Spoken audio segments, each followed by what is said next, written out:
Today, the headlines of the Wall Street Journal shook America, saying, Ukraine braces for war.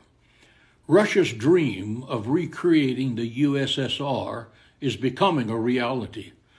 This may well be the day that historians look back declaring that this was indeed the birth of World War III. History is repeating itself. Putin is doing exactly what Hitler did to get World War II started. Hitler declared to European leaders his need to invade Poland. Europe failed to respond, and the UK, under the leadership of its weak Prime Minister Neville Chamberlain, bowed to Hitler's demands. Shortly thereafter, World War II began, where 50 million people were killed and 6 million Jews were systematically slaughtered. Concerning Hitler, Winston Churchill said words America should remember. Those words were, quote, "You can't negotiate with a lion with your head in its mouth," end quote.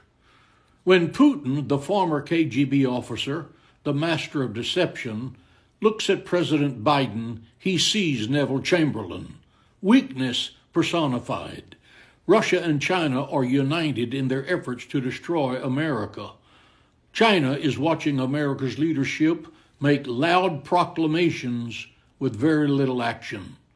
While China is watching this parade of weakness, today they once again sent their fighter planes into Taiwan's airspace.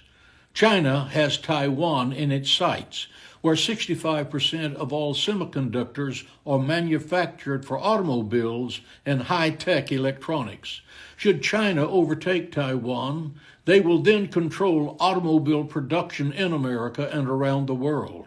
Meanwhile, as Russia succeeds in having its way with Ukraine, with no real pushback from America, Iran will take that as the green light to finalize its nuclear ambitions to achieve a bomb. Iran is under the control of radical Islam, which has threatened to use a nuclear bomb to attack Israel and the United States. 9/11 proved America can be attacked by radical Islamists with devastating effect. A nuclear weapon is far more deadly than an airplane loaded with fuel. The Iranian threat is real, and Iran must be stopped before these weapons become operational. Russia's military has been in the Middle East since 2015. Russia supports Iran. Iran trains, equips, and funds the terrorist armies of Hamas and Hezbollah, who are begging for the green light to attack Israel with a nuclear weapon.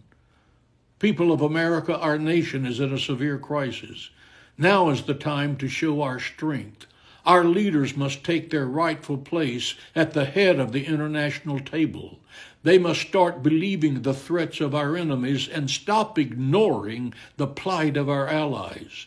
There is a great responsibility with being a great nation. At this moment, we are shirking that responsibility and abandoning our greatness. If we do not use our freedom to defend our freedom, we will lose our freedom.